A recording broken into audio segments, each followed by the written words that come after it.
하나님의 말씀을 우리 한 구절 보겠습니다. 사도행전 1장 우리 6절부터 11절의 말씀을 보겠습니다. 사도행전 우리 1장 6절부터 11절의 말씀을 우리 한번 보겠습니다. 자, 찾으셨으면 1장 6절부터 11절 천천히 우리 합독해 보도록 하겠습니다. 시작.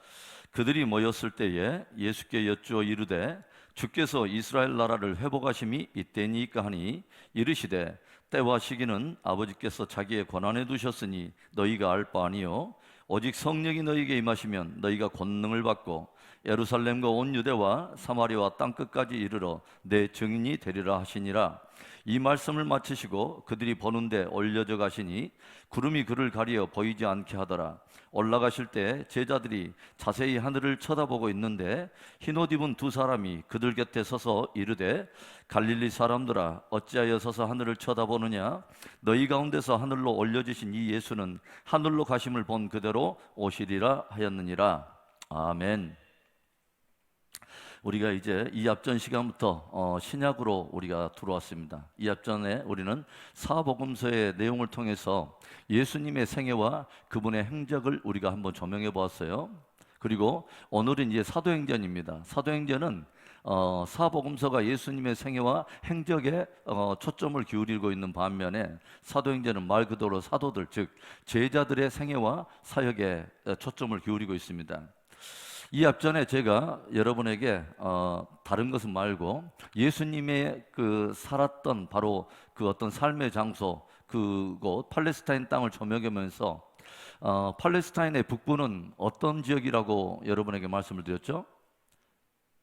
팔레스타인의 북부는 갈릴리 지역, 그 다음에 중부는 사마리아 지역, 그 다음에 남쪽은 유다 지역. 그래서 갈치 사유, 안 사유, 갈 사유. 그래서 북부는 갈릴리, 중부는 사마리아, 남부는 유다 지역이라고 말씀을 드렸어요.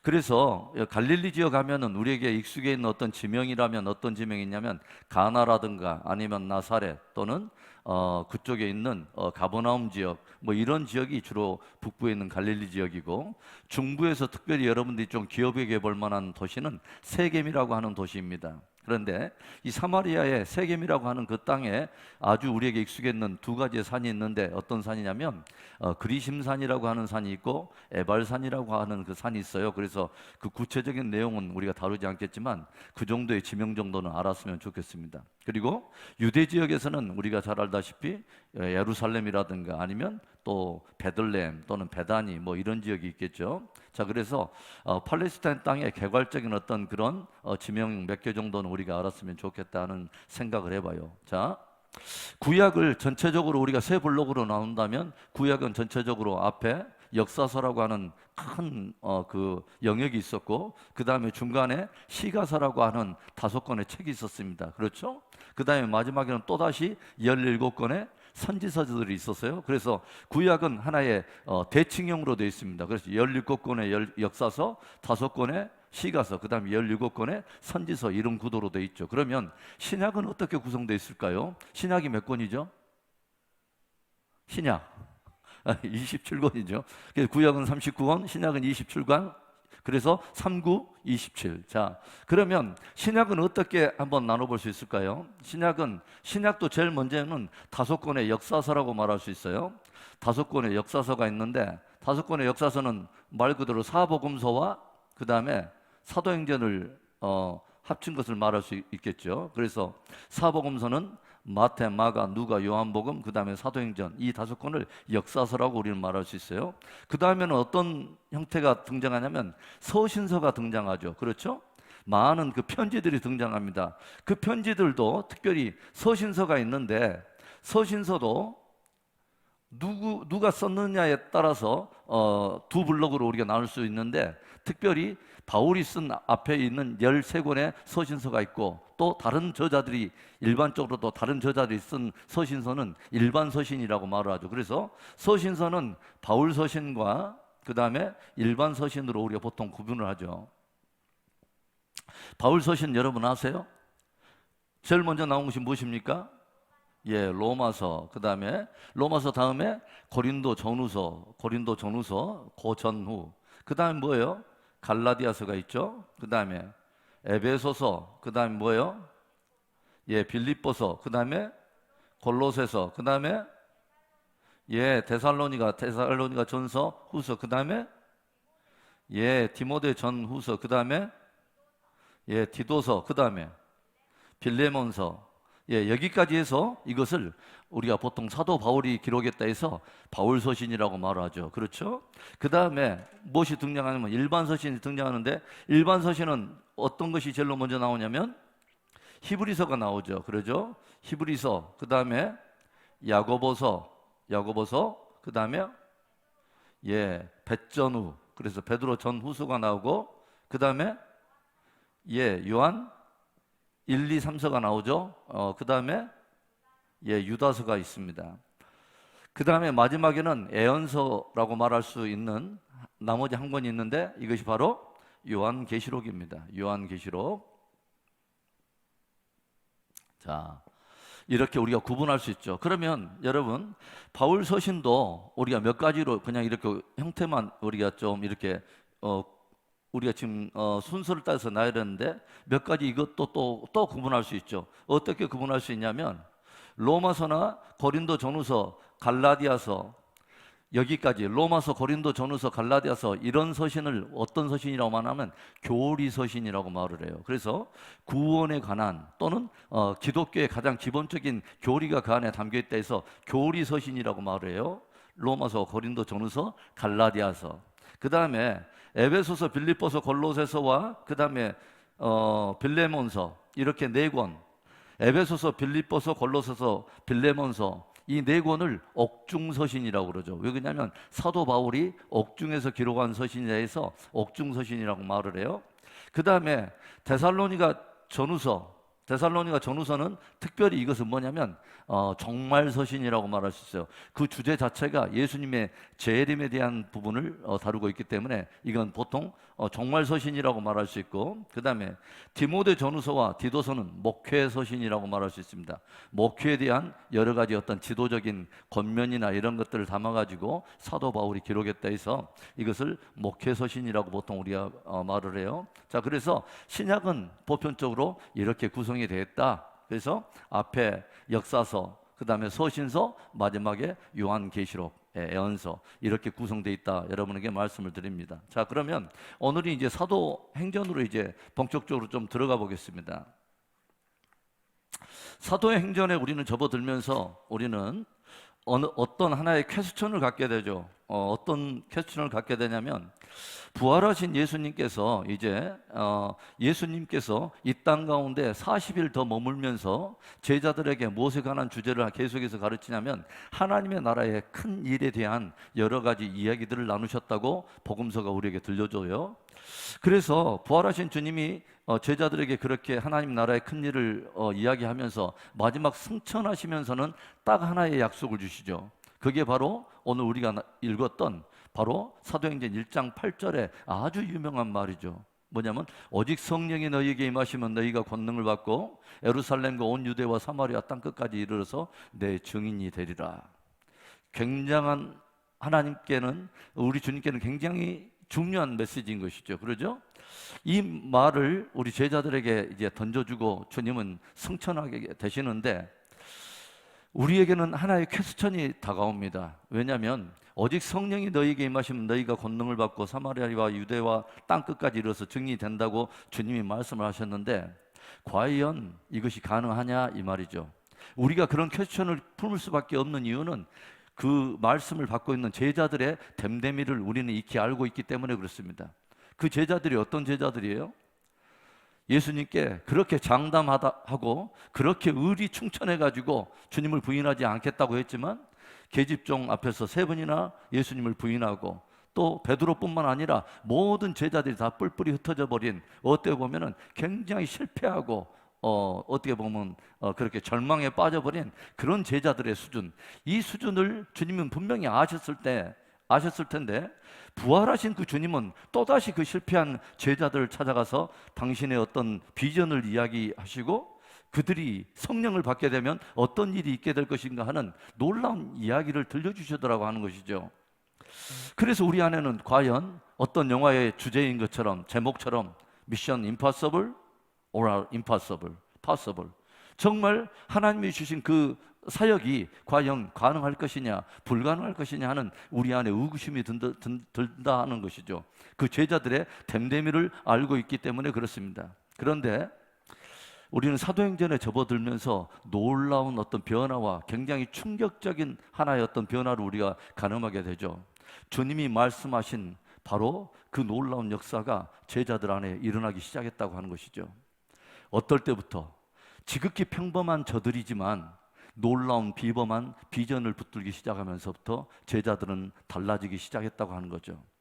오늘 왜 제자들의 이야기가 저와 여러분에게 굉장히 의미 있냐면 제자들이 가능했다면 저와 여러분에게도 가능하다고 하는 것이죠.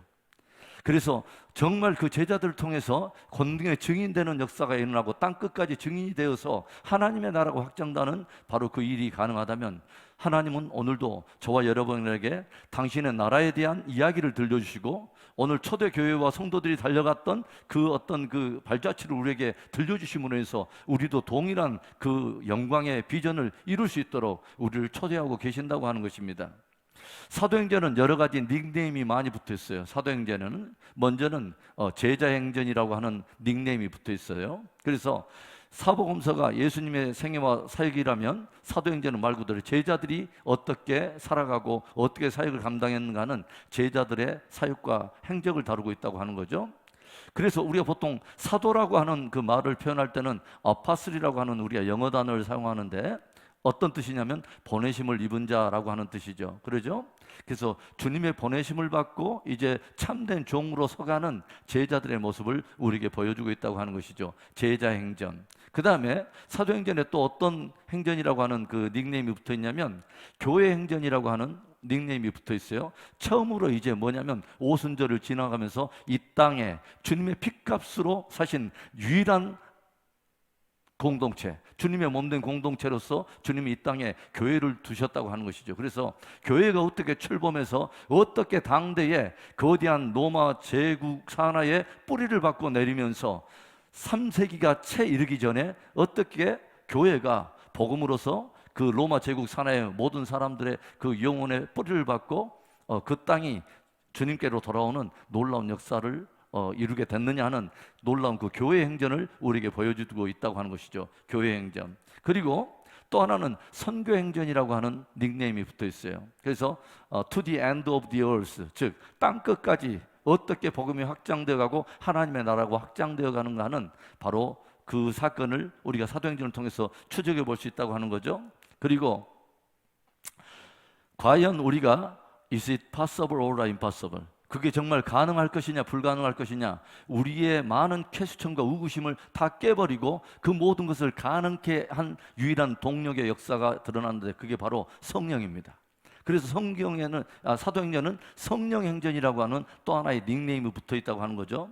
그래서 저는 사도행전 하면은 보통 영어 이름으로 액츠라고 그러죠. 그래서 액츠, 행동들 또 행위들이라고 하는데 이 이니셜을 따가지고 제가 여러분에게 사도행전의 아주 중요 골자를 이해할 수 있도록 적용해놨습니다. 그래서 A는 뭐냐면 apostles, 그래서 사도들이라고 하는 뜻이죠. 말 그대로 제자들의 그 행적과 생애들. 그 다음에 C는 뭐냐면 church라고 하는 단어입니다. 교회가 시작됐다고 하는 거죠.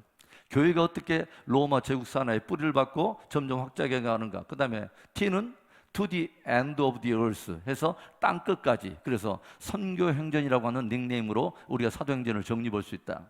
그 다음에 마지막 제일로 중요한 단어는 스피릿입니다. 뭐예요? 영, 성령, 하나님의 성령의 역사. 그래서 성령 행전이라고 우리는 이 사도행전을 우리가 부를 수 있다라고 하는 것이죠.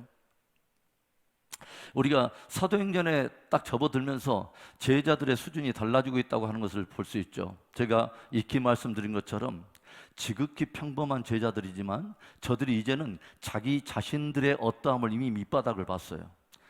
저들의 의리로 또는 자기들의 감정으로 되지 않는다는 것을 철저하게 경험했어요. 주님 앞에 그렇게 충만한 자기 의리를 고백했지만 그것은 언제든지 무너질 수 있다는 것을 철저하게 밑바닥을 봤습니다. 그리고 저들이 이제는 무엇 하나만을 딱 붙느냐면 주님께서 약속해 주신 그 비전 하나만을 딱 붙듭니다. 뭐예요? 아버지께서 위로부터 너에게 주실 바로 그것을 받기까지 너희는 예루살렘을 떠나지 말라.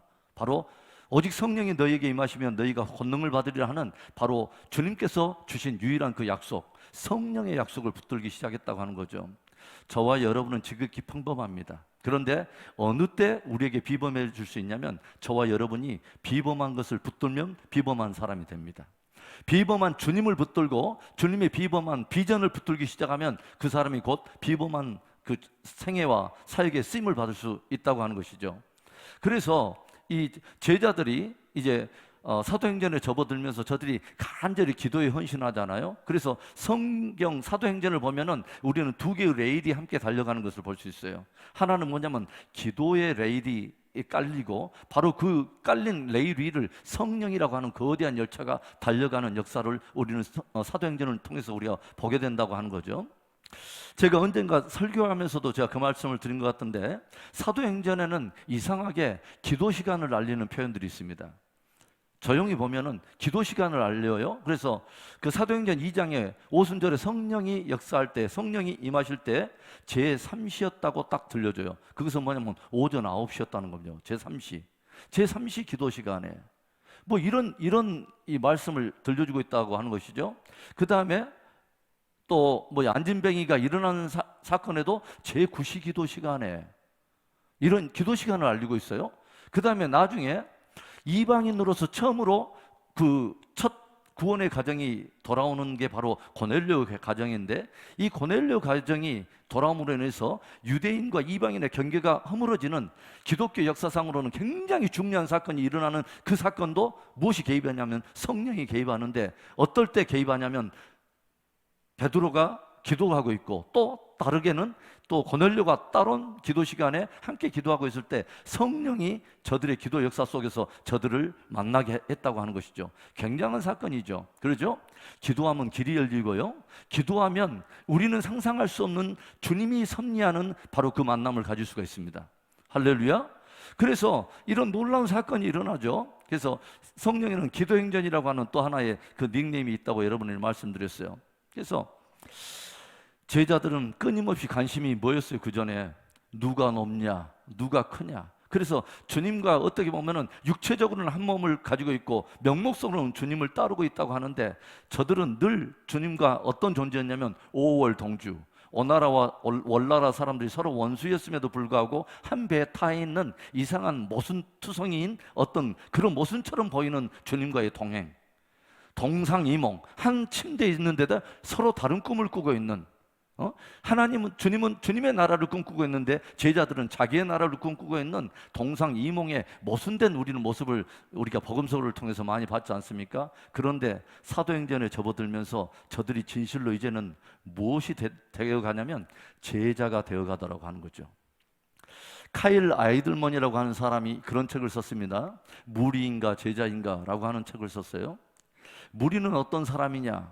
주님으로 인해서 내가 얻을 것에 모든 초점이 기울어져 있는 사람이 무리라고 말할 수 있다면 제자는 이제는 뭐요? 나로 인해서 주님이 얻을 수 있는 것에 내가 기꺼이 헌신하는 사람, 대가를 지불하며 주님을 따라가는 사람을 제자라고 불렀어요. 드디어 사도행전에 접어들면서 제자들이 말 그대로 대가를 치르면서 주의 진리를 따라가는 복된 그 제자의 삶을 보여주고 있다고 하는 것이죠. 참으로 놀랍죠. 그리고 이 제자들이 나중에 우리가 알다시피 어떤 일들이 일어나냐면 다 예수님을 따르는 그 제자들 모두가 순교로 자기의 생애를 마치는 말 그대로 예수님께서 너희가 성령을 받으면 뭐요? 권능의 증인이 되리라. 여기서 증인이라고 하는 단어는 마르투스라고 하는 단어로서 다 순교자를 의미합니다. 순교자. 그러니까 뭐냐면 우리들이 생각할 때에 이전에 주님을 따를 때 누가 크냐 누가 제일이냐 틈만 나면 그거 가지고 다투면서 자기의 나라에 자기의 꿈과 자기의 정욕을 이루는데 모든 그 마음이 기울였던 이 제자들 안에서는 도저히 나올 수 없는 바로 이 수준 증인이 되어지더라고 하는 것이죠. 참으로 놀라운 변화죠. 그러죠? 그래서 우리가 계시록에 딱 보면은 어떤 내용이 나오냐면 새 예루살렘 성이 나중에 그 위에서부터 내려오는데 새 예루살렘에는 12개의 문이 진주문이 있고 그 위에는 이스라엘의 12지파의 이름이 새겨져 있죠. 그리고 새 예루살렘 성에 12기초석이 있는데 그 기초석 하나하나에는 12사도의 이름이 있더라라는 기록이 있습니다. 예수님의 제자들 한 사람 한 사람이 하나님의 나라의 기초석이 되어서 그 한 사람 한 사람을 통해서 수많은 사람들이 주님께 돌아오게 되는 엄청난 어떤 역사가 있었다고 하는 것이죠. 주님이 제자들의 연약함에도 불구하고 주님이 제자들을 부르심과 택하시면은 후회가 없었습니다.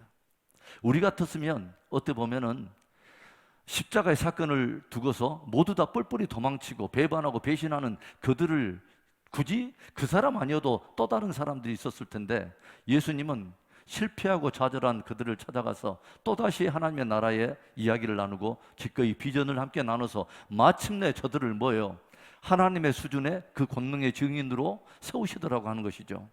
저들이 그렇게 변할 수 있었다면 저와 여러분도 그렇게 변할 수 있다고 하는 것입니다.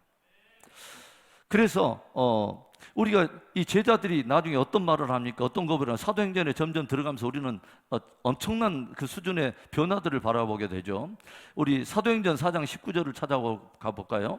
사도행전 4장 19절의 말씀을 보겠습니다. 우리가 알다시피 사도행전에 이제 3장에서 안진뱅이가 일어난 이제 사건이 일어나면서 이 일로 인해서 사도 베드로와 요한이 또 이 제자들이 종교 지도자들 앞에서 매를 맞고 그 고충을 당하는 그런 장면이 나오는데, 결국은 이제 그들이 무엇을 말하냐면 4장의 18절에 그들을 불러 경고하여 도무지 예수의 이름으로 말하지도 말고 가르치지도 말라 하니, 19절에 베드로와 요한이 대답하여 이르되 하나님 앞에서 너희의 말을 듣는 것이 하나님의 말씀을 듣는 것보다 옳은가 판단하라. 20절 읽습니다. 시작. 우리는 보고 들은 것을 말하지 아니할 수 없다 하니, 베드로와 요한이 많은 공회와 많은 종교 지도자들의 힐문 앞에 지금 항변하고 있는 내용입니다. 뭐예요? 너희의 말을 듣는 것이 하나님의 말씀을 듣는 것보다 옳은가 판단해 보라는 것입니다. 누구 앞에서? 하나님 앞에서. 그러면서 우리는 보고 들은 것을 말하지 아니할 수 없다 하니, 여러분, 증인이 뭐예요? 증인은 원래 보고 들은 것을 있는 그대로 말하는 것이 증인의 사명이죠. 그렇죠? 그래서 예수 그리스도와 더불어 생애를 함께 보내면서 저들이 함께 보고 함께 목격해 왔던 모든 것들에 대해서 저들은 이제는 뭐가 되냐면 증인이 된다고 하는 것이죠. 그 증인을 하는데 무엇을 걸고 증인이 되냐면 생명을 불사고 증인으로 이제는 온전히 서게 되었다고 하는 것이죠. 자, 그래서 이 보고 들은 것을 말하지 아니할 수 없다, 이렇게 고백하는 것을 우리가 보게 돼요. 그 다음에 5장 41절 42절도 우리 한번 볼까요? 5장 41절 42절에도 보면 40절에 그들이 옳게 여겨 사도들을 불러 들여 채찍질을 하며 예수의 이름으로 말하는 것을 금하고 놓으니, 41절에 사도들은 그 이름을 위하여 능력받는 일에 합당한 자로 여기심을 기뻐하면서 공회 앞을 떠나니라. 그들이 날마다 성전에 있든지 집에 있든지 예수는 그리스도라고 가르치기와 전도하기를 그치지 아니하니라. 아멘. 제자들이 달라졌습니다. 이제는 뭐예요? 예수 그리스도와 그의 복음에 능력받는 것을 능력받는 자로 합당히 여김을 기뻐하는 자들이 되었다고 하는 것이죠. 온전한 증인으로 서가는 제자들의 우리가 모습을 보게 되지 않습니까? 자기가 보고 들은 것을 있는 그대로 증언하는 사람이 증인이죠.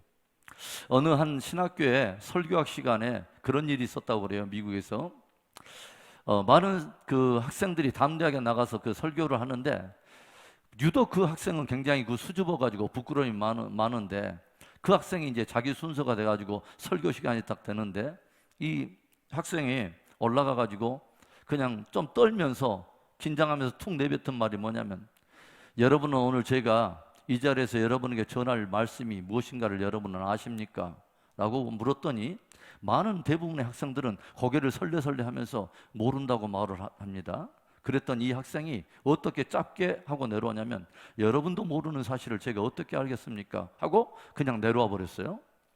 그러니까 교수가 너무나 황당해가지고 그 다음 설교학 시간에 또 그 학생에게 그 단을 내어주면서, 오늘 네가 그 설교를 바르게 하지 않으면 나는 너를 F학점 처리하겠다고.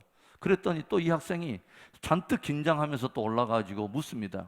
여러분은 오늘 제가 어떤 말을 여러분에게 증거할지 아십니까? 그랬더니 학생들이 이번에는 고개를 끄덕끄덕 하는 거예요. 그러니까 여러분이 이미 알고 있는 사실을 제가 굳이 뭐하러 또 전하겠습니까? 라고 또 짧게 하고 또 내려왔어요. 그러니까 이제 진짜 이 교수님이 열받았어요. 다음에도 그런 식으로 하면 너는 진짜 경고라고. 그래서 이 학생이 이제 그 다음에 이제 올라가게 됐습니다. 그리고 이 학생이 또 물었습니다. 여러분, 오늘 제가 여러분에게 무엇을 증거할지 여러분 아십니까? 그랬더니 학생들이 이미 짰습니다. 절반은 고개를 끄덕끄덕 하고 있고 절반은 고개를 설레설레 흔들고 있습니다. 그랬더니 이 학생이 뭐라고 하냐면, 그렇다면 여러분, 이미 알고 있는 여러분이 아직 모르고 있는 분들에게 꼭 증거해 주시기 바랍니다 라고 말을 하고 내려왔어요. 그렇게 해서 설교학 시간은 끝났는데, 그로부터 일주일이 지난 바로 그 때에 그 신학교 교정에는 큰 그 돌 위에 그런 글을 표처럼 새겼다고 그래요.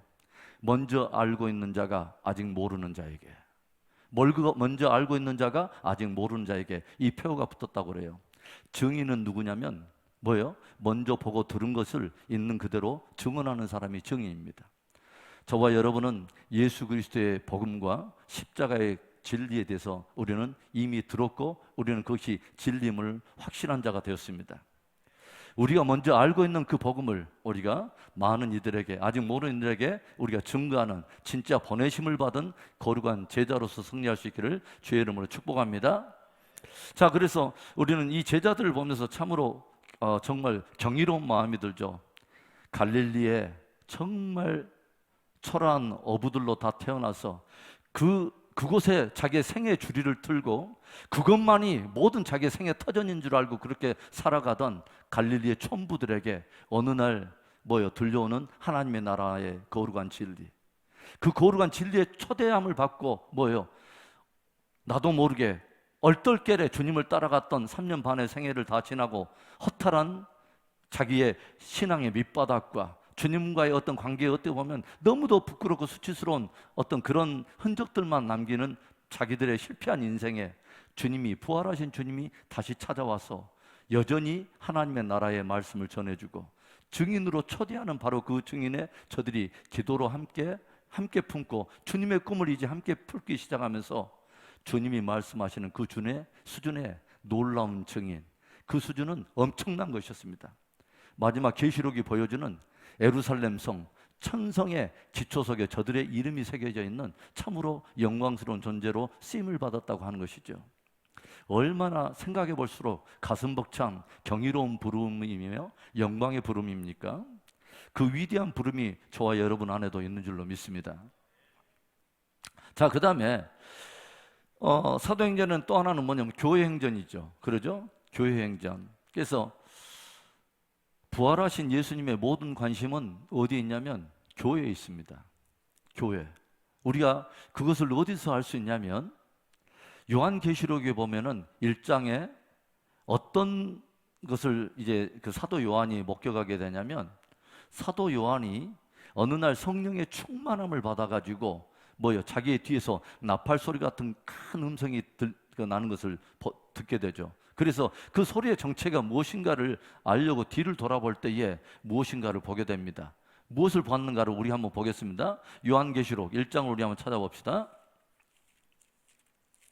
요한계시록 1장 우리 찾아갑니다. 자, 1장 9절 10절에 보면, 나 요한은 너희의 형제요 예수의 환난과 나라와 참음에 동참하는 자라 하나님의 말씀과 예수를 증언하였으므로 말미암아 밤모라는 섬에 있었더니 주의 날에 내가 성령에 감동되어 내 뒤에서 나는 나팔소리 같은 큰 음성을 들으니 이르되 네가 보는 것을 두루마리에 써서 에베소, 서머나, 버가모, 두아디라, 사대, 빌라델피아, 라오디게아 등 7교회에 보내라 하시기로 몸을 돌이켜 나에게 말한 음성을 알아보려고 돌이킬 때 무엇을 보았냐면 7 금촛대를 보았습니다. 7 금촛대를 또 보았는데, 또 보니까 촛대 사이에 누가 있냐면 인자 같은 이가 발에 끌리는 옷을 입고 가슴에 금띠를 띠고, 그 뒤에 쭉 나오는 것이 뭐냐면 대제사장의 의복의 한 그 모형입니다. 그러니까 사도 요한은 밤모라고 하는 섬에서 유배를 당할 때에 어느 날 환상 가운데 무엇을 봤냐면 7 금촛대를 보았습니다. 그리고 저에게 보니까 금촛대 사이를 행하시는 인자 같은 이가 대제사장의 의복을 입고 화려한 영광 속에 그것을 거니는 모습을 보았는데, 그 인자 같은 이가 누구겠겠어요? 바로 예수님이었습니다. 그렇죠? 부활하신 예수님이 어디에 계셨는가를 우리가 정확히 알아볼 수 있죠. 그런데 일곱 금초대의 그 의미가 무엇인가를 우리에게 보여주는 것이 20절의 말씀에 뭐가 나오냐면, 네가 본 것은 내 오른손의 일곱 별의 비밀과 일곱 금초대라. 분명히 일곱 금초대 봤습니다. 그런데 일곱 별은 일곱 교회의 사자요, 일곱 촛대는 뭐예요? 일곱 교회니라. 그렇죠? 그러니까 촛대 사이에 행하시는 일을 봤는데 이 금촛대라고 말했어요. 이것은 교회의 보배로움을 그렇게 표현한 것입니다. 금촛대. 누구 앞에 그렇게 교회가 보배로운가? 주님이 당신의 핏값을 주고 사신 그 교회가 주님 앞에는 그렇게 보배롭다고 하는 것입니다. 교회에 대한 정확한 가치를 아는 분이 누구냐면 예수님이세요. 왜 그러냐면 당신의 핏값을 치르고 사신 그 교회이기 때문에 그렇게 교회가 보배로운 것입니다. 뭐 어떤 물건의 가치는 그것을 통해서 그것을 구입하려고 치른 값을 보면 그 물건의 값이 책정되는 것이죠. 그러면 교회가 주님 앞에 얼마나 귀한 거 하냐면 당신의 친히 몸을 내어주고 사실 만큼 그렇게 교회는 귀했다고 하는 것이죠. 주님이 이 땅에 당신의 핏값을 치르고 세우신 유일한 기관이 교회인 것입니다. 그래서 주님이 그렇게 보배로운 교회라면 저와 여러분에도 그렇게 보배로운 교회가 될 수 있기를 축복합니다. 금촛대 사이를 행하시는 이 부활하신 주님은 여전히 어디 가운데 행하셨냐면 교회 가운데 행하시더라고 하는 거죠. 주의 교회, 주의 사자들을 붙들고 주의 성도들을 붙들고 당신의 무엇인가 이루고자 하는 꿈과 비전을 끊임없이 성도들에게 들려주면서 여전히 우리들을 하나님의 나라에 초대하고 있다고 하는 것이죠.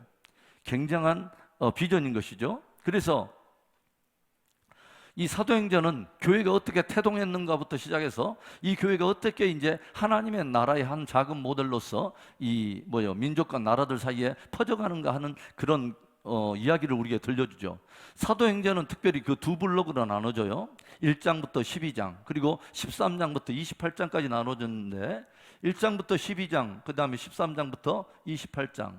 자, 1장부터 12장까지는 어디가 주인공이냐면 어디가 주된 그 헤드쿼터 본부냐면 예루살렘 교회입니다. 그래서 1장부터 12장까지의 중심은 예루살렘 교회입니다. 예루살렘 교회는 특징이 뭐예요? 이건 유대인 중심의 교회죠. 유대인 중심. 그렇죠? 유대인 중심의 교회라고 말할 수 있고 이 핵심에는 수장인 누가 있냐면 베드로가 있습니다. 베드로가 수장이에요. 그런데 이제 13장에 접어들면서는 바뀝니다. 교회의 그 무게중심이 어디로 딱 옮겨가냐면 이방인 교회로 돌아가면서 13장부터는 어디 교회가 딱 중심이냐면 어디냐면은 바로 안디옥 교회입니다. 안디옥 교회. 그래서 사도행전 13장에 들어서면은 그 스데반 집사의 핍박으로 인해서 많은 곳으로 흩어진 유대인들이 이제 흩어져 가지고 교회를 세우게 되고 흩어진 유대인들이 이방인들에게도 또 복음을 전하면서 어마어마한 사람들이 몰려들면서 이방인 공동체의 핵심적인 한 지역 교회로 떠오른 것이 바로 이제 안디옥 교회입니다. 그래서 이 안디옥 교회에 누구를 파송하냐면 바나바라고 하는 사람을 파송을 하죠. 예루살렘 교회에서 모 교회에서. 그런데 바나바가 그곳에 파송될 때 혼자 가지 않고 누구를 데리고 갔냐면 사도 바울을 데리고 가죠. 그래서 바나바와 바울이 이제 이 안디옥 교회에서 목양을 시작하는 것에서 협력 목회를 시작한 것입니다. 그리고 이 일로 인해서 안디옥 교회가 폭발적으로 부흥을 할 그때 하나님은 놀랍게도 어떤 일을 행하시냐면 바나바와 바울을 먼저 일대 선교사로 뽑아가지고 저들을 통해서 이제는 드디어 이방 선교를 우리의 시작하는 것을 우리가 보게 되죠. 그래서 예루살렘 교회의 1장부터 12장까지는 중심이라면 13장부터 28장까지는 이방 교회, 즉 안디옥 교회가 중심이면서 이때부터는 무게중심이 이방인의 사도인 바울이 중심이 되죠. 바울.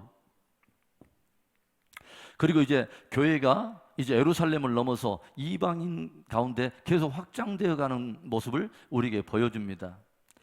굉장한 것이죠. 그리고 특별히 우리가 한 번쯤은 이렇게 마음속에 묵상해 볼 만한 것이 뭐냐면 초대교회의 대부분은 어디서부터 시작했냐면 가정교회에서부터 시작했다고 하는 것이죠. 이건 굉장히 저와 여러분에게 도전을 줘요. 이 코로나의 어떤 시즌이 이렇게 진행이 되면서 어떤 한 예언 사역자는 그런 말을 해요. 하나님께서는 마지막 세대가 되면 될수록 온 교회들을 초대교회적 모델로 몰아갈 것이다.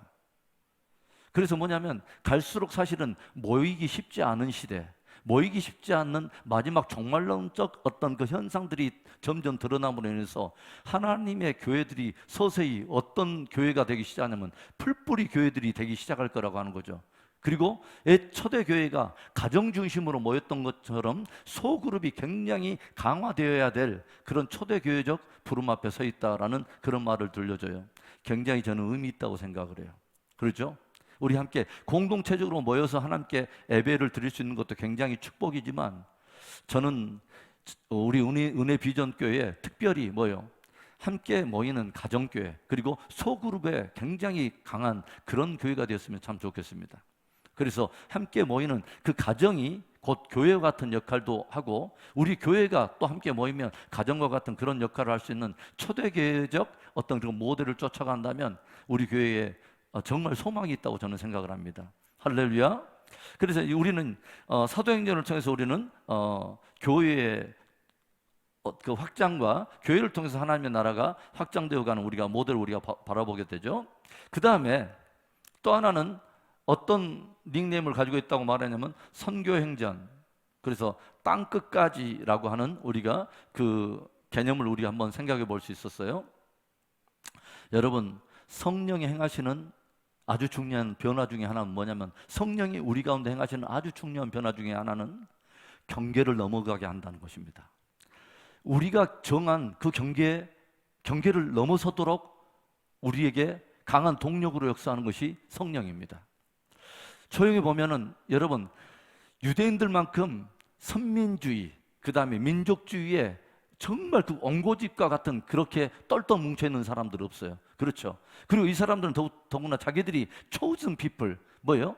선택받은 사람들이라고 해가지고 이 사람들이 다른 이방 사람들을 얼마나 폄하하고 얼마나 무시하는지 몰라요. 그래서 유대인들은 자기들이 아침에 일어날 때마다 보통 세 가지를 가지고 감사했다 하잖아요. 그렇죠? 여자로 태어나지 않은 것을 자기는 감사했고 이방인으로 태어나지 않는 것을 뭐 감사했다 뭐 이런 그런 고백을 했다 할 정도로 이방인들과의 그 경계가 뚜렷한 사람들이 이 사람들이요. 그러니까 자기들의 힘으로는 도저히 뭐요?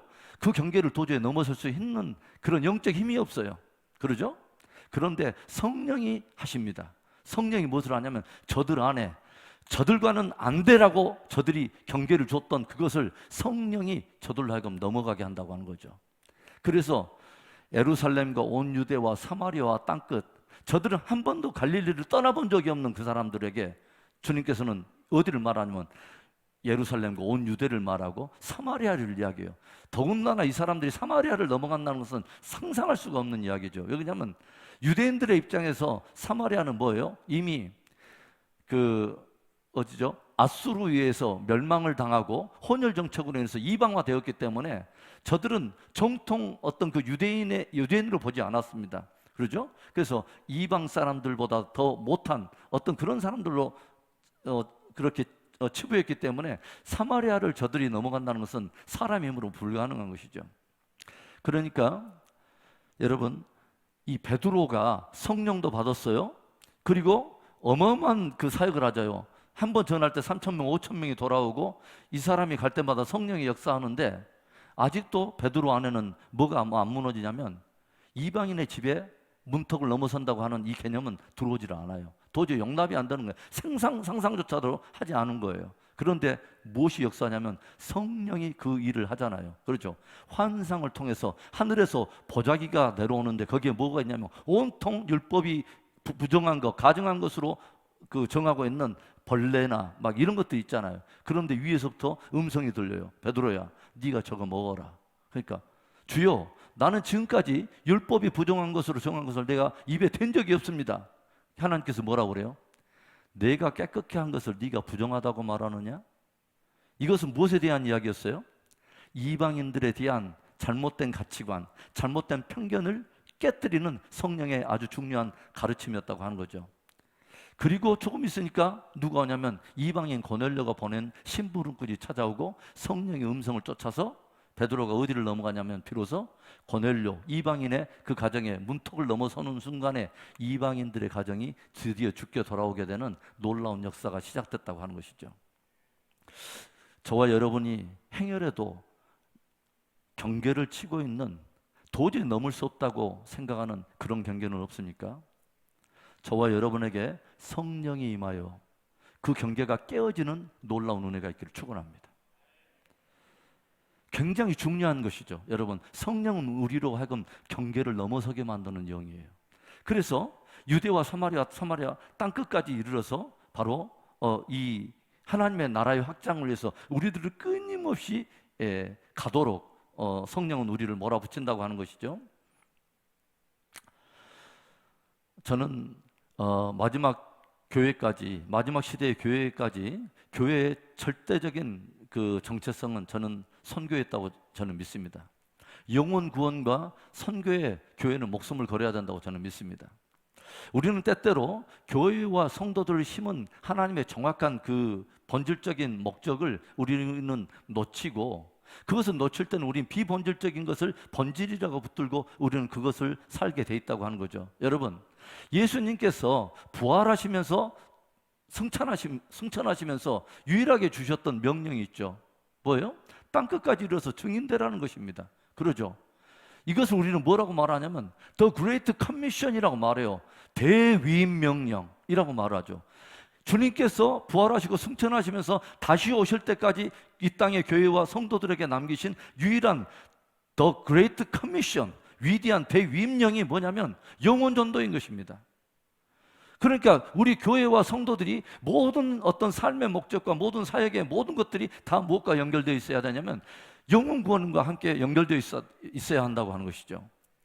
우리가 이 본질적인 것을 우리가 놓치고 살면요, 우리는 비본질적인 것을 본질이라고 생각하면서 나중에는 본질조차도 우리는 밀어내면서 이것만을 가지고 우리가 충성하는 것처럼 엉뚱하게 착각할 때가 있다고 하는 것입니다. 여러분, 우리가 행여라도 놓치지 않아야 할 것은 우리의 존재 목적, 교회의 존재 목적은 선교에 있습니다.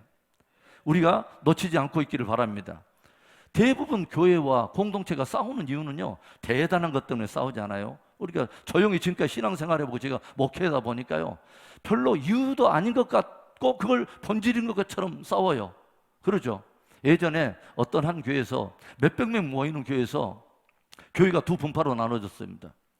한 300명 되는 그 교회가 그 갈라진 이유는 두 분의 어떤 그 장로님들에 의해서 갈라졌는데, 그 이유가 뭐냐면 한 장로님은 이 교회에 어떤 분이 그랜드 피아노를 이제 한 분이 기증을 했는데 이것을 강단 위에다 놔야 되느냐, 그리고 한 분은 강단 밑에다 놔야 된다. 왜 그냥 강단 위에다 놓으면 그분이 헌신도 했기 때문에 위에다 놓고, 그리고 위에서 성가대도 함께 하면 좋기 때문에 위에다 놔야 된다. 어떤 분은 아니다, 그래도 밑에서 이렇게 놓고 밑에서 하는 게 좋다 해가지고 이 이유를 근거로 해가지고 교회가 둘로 나눠졌다는 아름다운 이야기가 있어요. 여러분, 이게 본질입니까? 이게 본질이에요?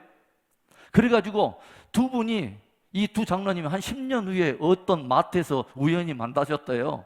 만나셔가지고 이제 한 분이 얼른 그 장로님이 마트 안에 들어오신 것을 보고 딱 길을 피하려고 하는데 눈이 실수로 마주쳐 버렸어요. 겸연쩍어가지고 고개를 이제 그 머리를 긁적이면서 가가지고 장로님 잘 계시죠? 하면서 뭐라고 하냐면, 아, 그때 우리가 참 그랬어요. 그런데 그때 우리가 뭐 때문에 싸웠죠? 뭐 때문에 갈등했는지도 모르는 그런 비본질적인 문제를 가지고, 그것은 그때는 그것이 본질인지 알고 그것 아니면 다 무너져 버리는 줄 알고 그 이유 같지도 않은 그걸 가지고 싸우댔다 이 말이죠.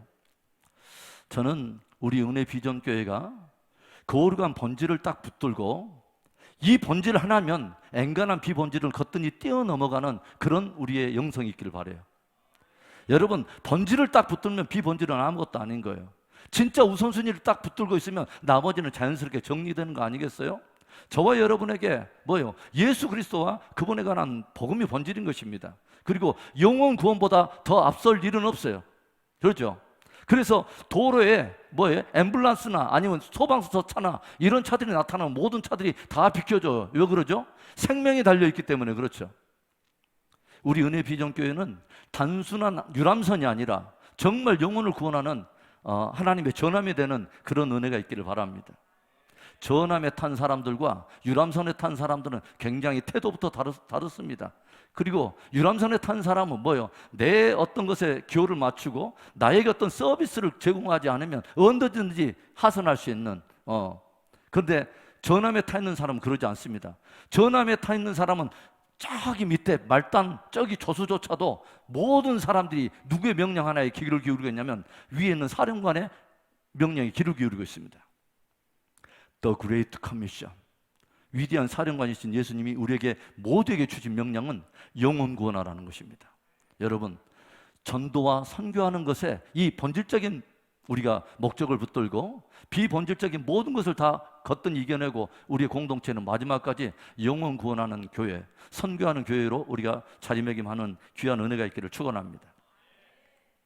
우리 하나만 이제 더 봅시다. 성령. 저는 이 주제를 최근에 굉장히 깊이 묵상합니다.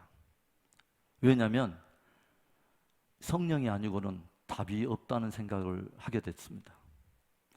점점 이 거칠어져 가는 세상, 점점 메말라가는 그 심령들, 어떻게 해야 될까 마음속에 깊은 탄식이 나올 때마다 주님, 답은 하나밖에 없습니다.